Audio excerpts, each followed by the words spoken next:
Welcome back to Cycling Central. We're showing now highlights of the men's under-23 road race, and what we saw, Dave, on Saturday was a wonderful performance from Rowan Dennis, a star of the future, no doubt.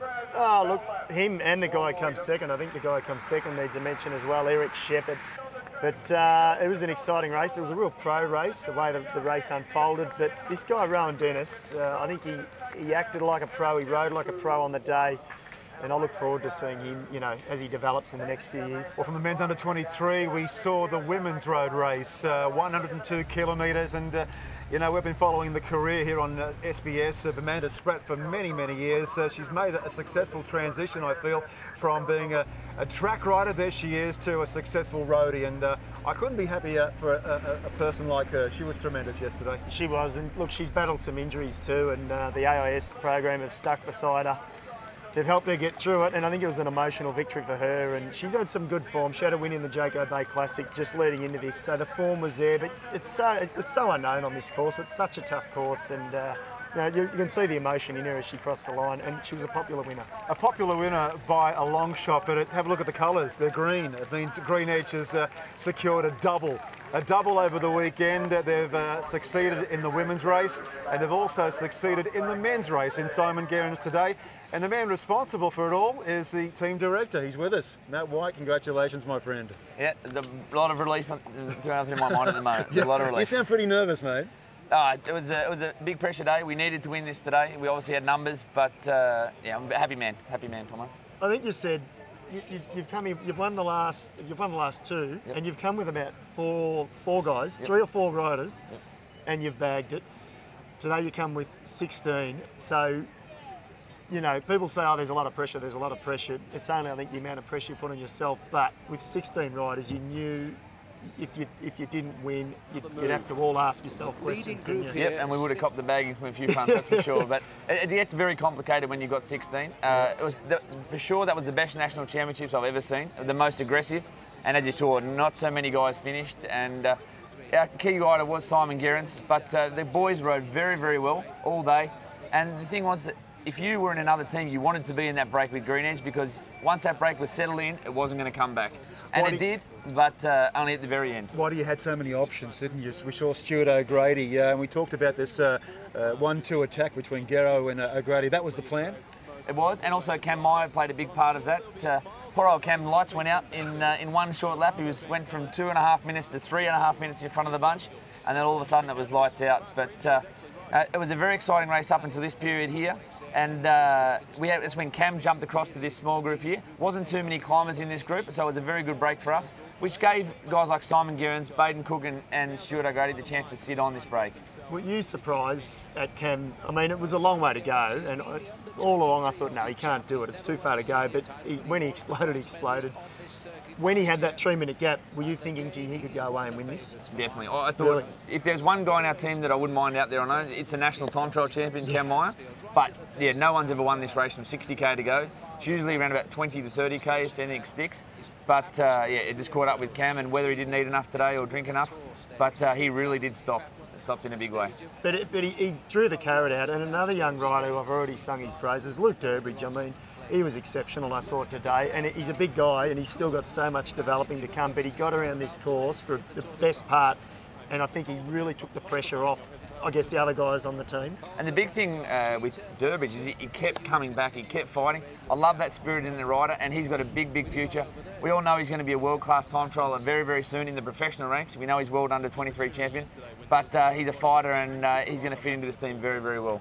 The quality of this team, Matty, is it going to give you headaches during the course of the year in picking an A team, B team and C team? It's all about rotating, and it's all about fitting in people's personal goals with the team goals. That's what they pay you to do, but they're good headaches to have, Tomo. They're good headaches to have. Well, I'm sure they are, but you know, everybody's almost on a par in terms of talent. I mean, you've got so much depth, and how do you pick a Tour de France team or a team for the classics or the one-day races? Is it going to do your head in?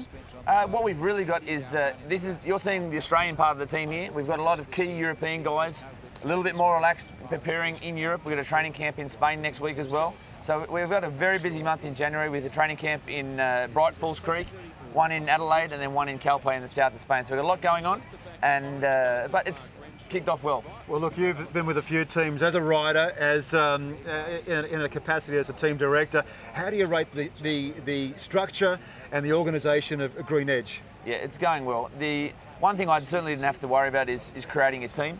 A lot of these guys knew each other for many years, and they have got that selfless attitude where they're going to put in for each other, and we saw that today, and Simon Guerin's reaped the rewards. Tour Down Under. The season, it just gets off with a bang and it keeps on going. How important is that? Because it's a World Tour event. How important, and an Australian team, so how important it is, and the defending champion. It's very important for the fact of points. Some people don't understand that cycling does have a relegation system. The first 15 teams at the end of the year on the World Tour points are automatic licence holders for the year after. We're new on the team. We came in 14th position this year, and we want to stay in that 15 so we don't have to go in front of the UCI Licence Commission. Then the next three positions, 16 through to 18, are up to the UCI. So we have to get points and we have to start in Adelaide. We're into the final laps of this race today as we continue to look at the highlights. What were you thinking at this stage? I was hoping that Baden Cook would come back on because I didn't want Simon isolated on his own, and it's always good to have numbers. I knew that the best three climbers today was Matthew Lloyd, Simon Guerin and Richie Port. I think Richie got stuck in a little bit two minds there because he had that carrot there of having Chris Sutton still at the back of the group with only 500 or 600 metres of the last climb to go, and whether he didn't, I don't think he reacted quick enough to get across to Lloydie and also Simon. But at this point in the race, it was still a lot happening, but it kept regrouping, and both Sky Team and Green Edge, we weren't committed to having a break go up the road, so many groups came back. Baden Cook, he's another one I didn't mention. I thought he had a great race today, and we haven't seen the end of him, have we? I think he's potentially got some one-day form in him in Europe. Definitely, he's going to play a crucial role in our Classics campaign, and he's not doing 2 under, and I think it's actually very good for him. He can go away now from the National Championships, rebuild.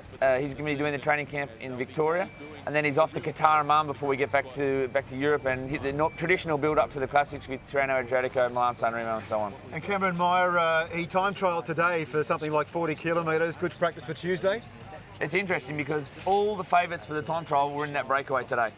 Luke Durbridge, Michael Rogers, Richie Port and Cam Meyer. I can't see anyone winning outside of those four. I think Jack Bobridge hasn't got the form he had at the World Championships, but the winner will come out of those four. Well, as we look ahead to the time trial on Tuesday, and you'll see highlights on the Cycling Central website, it is the strongest field in the race against the clock I've seen for many years. And just tell us, how hungry is Cameron to win that title again? He's already won it twice. Yeah, Cameron's a very focused young fella, and he's incredible. He is, and he really wants to retain that title. He's got a lot of pride in wearing the national jersey. But I really think the dark horse is going to be Luke Durbridge, and I think the favourite going into Tuesday is Richie Port. I've never seen him in condition like this before, and it's we really want to try to beat Richie on Tuesday. Does it surprise you, Matt, that Richie is in such fine form, given that he's got big commitments in July, and the fact that that's 6 months away? He didn't do the Bay Crits, he's not doing the Tour Down Under. I would have thought that this would have been just perhaps a minor interruption for him. He proved me wrong today by finishing third. How can he maintain and sustain so much consistency during the course of the year with the big race in July coming up? Oh, I think that's fine. I think Richie probably wasn't happy with the year he had last year, and I think he's lost 2 or 3 kilos since I saw him last at the World Championships, and he's in great nick. Well, as we look at Simon Guerin's, or we're not looking at Simon Guerin's, this is still Cam Meyer, but let's just quickly talk about this some more. What do you think? Well, Matt Lloyd, another one. I think you guys, you sort of considered him when you were building the team. It's great to see him back.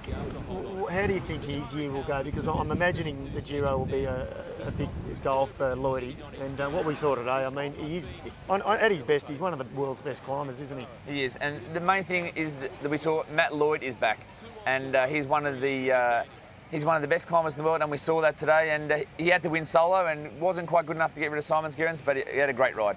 He sure did. Well, there's so much more to come here on Cycling Central. Matty White's going to stay with us. Don't go away.